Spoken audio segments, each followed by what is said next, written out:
Ketemu lagi di channel Kamar Kosong Story.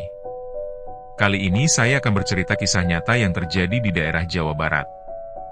Tapi sebelum cerita jangan lupa untuk para sobat untuk menyalakan lonceng serta memberikan like dan komennya agar channel kami semakin berkembang dan dapat menyuguhkan cerita-cerita horor penghantar malam Anda. Baiklah, pasang headsetnya dan inilah ceritanya.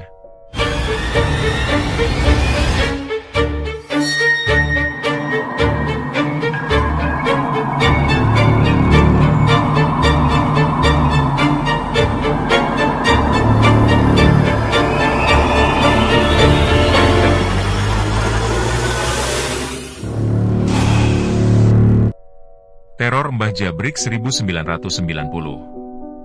Tahun 1990 adalah tahun yang tidak akan pernah saya lupakan, sebuah masa di mana kabut di perbatasan Cirebon dan Kuningan terasa lebih pekat dan dingin daripada biasanya. Sebagai tetangga dekat dari pemuda bernama Ruslan, saya menjadi saksi mata bagaimana sebuah kebahagiaan yang hampir matang, busuk seketika oleh kekuatan yang tidak masuk akal. Ruslan adalah pria yang jujur dan pekerja keras, seorang buruh pabrik yang tengah menghitung hari untuk meminang kekasih hatinya, Sari, seorang kembang desa yang kecantikannya menjadi buah bibir di seluruh kampung. Mereka seharusnya menikah 3 bulan lagi.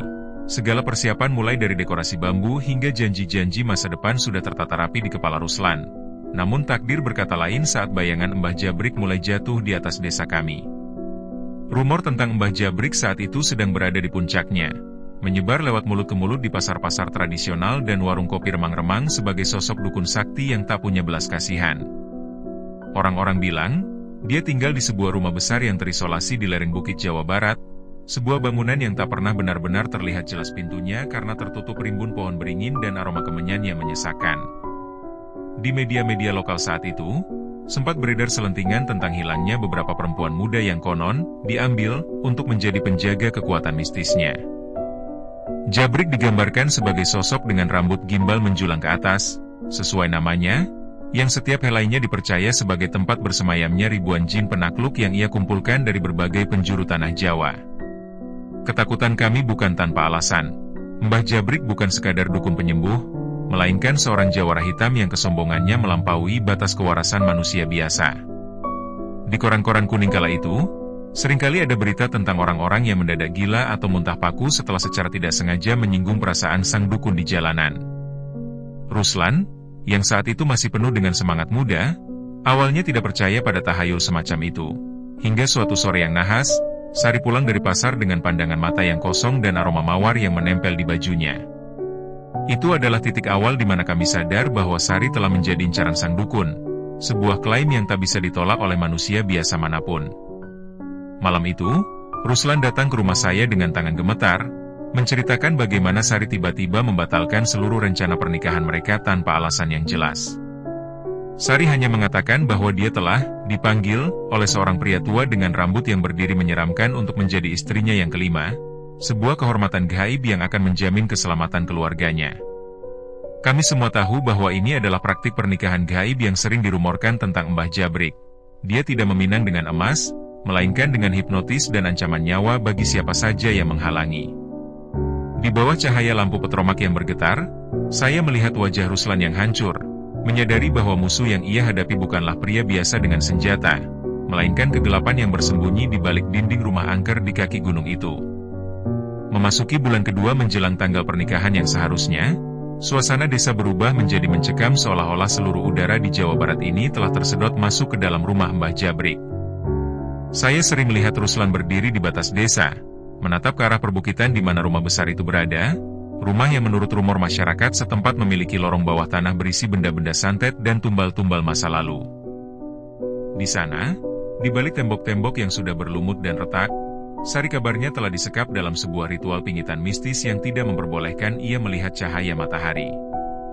Masyarakat mulai berbisik-bisik bahwa Mbah Jabrik sedang mempersiapkan malam penyatuan, di mana kekuatan Sari akan diserap untuk memperpanjang umur dan kesaktian sang dukun yang konon sudah hidup lebih dari 100 tahun. Rumor yang beredar di radio-radio amatir dan komunitas supranatural saat itu menyebutkan bahwa Mbah Jabrik memiliki kebiasaan menikahi perempuan muda untuk dijadikan wadah bagi hodam-hodam penjaganya yang ganas. Para tetangga mulai menjauhi Ruslan karena takut tertular sial. Sebab siapapun yang berhubungan dengan mangsa Mbah Jabrik akan ikut terkena imbasnya. Entah itu berupa suara ketukan misterius di tengah malam atau penampakan sosok tinggi besar tanpa wajah di depan pintu rumah. Saya sendiri beberapa kali mendengar suara tangisan perempuan dari arah angin yang bertiup dari bukit, suara yang mirip sekali dengan suara Sari, memanggil nama Ruslan dengan nada yang penuh dengan keputusasaan dan rasa sakit yang luar biasa. Pernah suatu ketika, seorang warga yang nekat melintasi rumah Mbah Jabrik pada malam Selasa melaporkan melihat Sari duduk di teras rumah tua itu, mengenakan pakaian pengantin tradisional namun dengan wajah yang pucat pasi seperti mayat. Di sampingnya, Mbah Jabrik berdiri sambil mengelus rambut gimbalnya, tertawa parau yang suaranya terdengar seperti gesekan amplas pada kayu kering, sebuah suara yang menandakan kemenangan mutlak atas cinta manusia. Media-media masa itu mungkin hanya bisa mencatatnya sebagai kasus penculikan, namun bagi kami yang hidup di bayang-bayang gunung tersebut, kami tahu ini adalah pencurian jiwa yang dilakukan di siang bolong. Ruslan semakin kurus, matanya cekung, dan setiap malam ia hanya bisa mendekap undangan pernikahan mereka yang kini hanya menjadi tumpukan kertas sampah tak bermakna. Ketakutan kami semakin menjadi ketika beredar kabar bahwa Mbah Jabrik tidak akan melepaskan Sari meskipun ia sudah meninggal nantinya. Rohnya akan diikat selamanya di rumah tersebut untuk menjadi budak mistis. Masyarakat di Jawa Barat saat itu benar-benar terpecah antara rasa simpati dan rasa takut yang melumpuhkan, sehingga tak ada satupun yang berani mendampingi Ruslan untuk menggeruduk rumah tersebut. Saya hanya bisa memberikan secangkir kopi panas dan mendengarkan ratapannya setiap malam, sambil diam-diam mengunci pintu rumah saya rapat-rapat karena merasa bayangan hitam besar mulai sering mondar-mandir di kebun belakang. Mbah Jabrik bukan hanya mengambil tunangan Ruslan, dia telah mengambil kedamaian dari seluruh desa kami, mengubah tahun 1990 yang seharusnya indah menjadi tahun penuh teror gaib yang tak berujung. Memasuki akhir tahun 1990, kesombongan Mbah Jabrik benar-benar melampaui batas yang bisa ditoleransi oleh para praktisi ilmu batin di tanah Jawa Barat. Ia tidak lagi menyembunyikan kekuatannya. Justru, ia mulai menantang siapa saja yang merasa sakti untuk beradu tanding di pelataran rumahnya yang angker. Rumor yang beredar di media saat itu menyebutkan bahwa Mbah Jabrik sempat mengirimkan undangan maut berupa bungkusan kain kafan berisi rambut gimbal kepada beberapa sesepuh dukun di daerah Cirebon dan Banten. Baginya, menikahi Sari yang merupakan tunangan orang lain hanyalah sebuah pameran kekuatan untuk menunjukkan bahwa hukum manusia dan hukum moral tidak berlaku bagi seorang jawara kegelapan seperti dirinya. Ia merasa berada di atas angin, terlindungi oleh ribuan jin yang diklaimnya telah bersumpah setia di bawah kakinya. Di sisi lain, Ruslan yang malang sudah bukan lagi pria yang sama. Ia tampak seperti mayat hidup yang terus mengitari lereng bukit, berharap bisa melihat sekilas sosok Sari di balik jendela rumah tua itu. Namun, yang ia temui hanyalah pagar gaib yang membuat siapapun yang mendekat akan merasa mual hebat atau jatuh pingsan. Kesombongan Mbah Jabrik yang sering memamerkan Sari sebagai piala di teras rumahnya saat bulan purnama, akhirnya memicu amarah kolektif. Dukun-dukun dari berbagai aliran yang biasanya saling bersaing, mulai berkumpul di pinggiran hutan, berbisik tentang bagaimana cara meruntuhkan kesaktian sang dukun gimbal.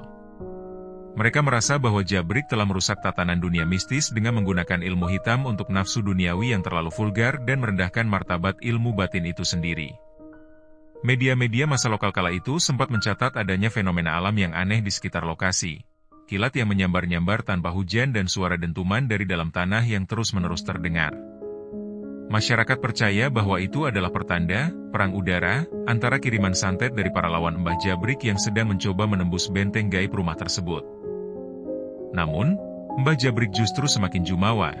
Ia dikabarkan berdiri di atas atap rumahnya sambil tertawa menantang langit, seolah-olah ia telah menjadi Tuhan kecil di wilayah tersebut. Ia lupa bahwa dalam dunia persilatan mistis Jawa, kesombongan adalah celah terbesar yang bisa dimasuki oleh lawan sesakti apapun, dan mautnya sedang ditenun oleh tangan-tangan yang tak terlihat. Puncaknya terjadi ketika Mbah Jabrik secara terang-terangan menghina seorang dukun sepuh dari pedalaman Jawa Barat yang sangat dihormati. Ia mengirimkan gangguan berupa suara tangisan bayi yang tak kunjung henti di rumah sang sesepuh sebagai ejekan. Hal ini menjadi pemicu terbentuknya sebuah aliansi rahasia yang terdiri dari 7 dukun hitam dan putih yang sepakat untuk memulangkan Mbah Jabrik ke tanah. Mereka sadar bahwa menyerang Jabrik secara sendirian adalah bunuh diri, maka mereka mulai melakukan ritual sinkronisasi kekuatan di 7 titik mata air yang berbeda, mencari titik lemah dari ajian, rambut geni, yang selama ini menjadi tameng tak terkalahkan milik sang dukun angkuh. Malam Jumat Pahing di penghujung tahun itu menjadi saksi bisu berakhirnya teror Mbah Jabrik. Langit di atas rumahnya yang semula gelap tiba-tiba berubah menjadi merah darah, sebuah tanda bahwa serangan serentak dari para dukun musuhnya telah dimulai.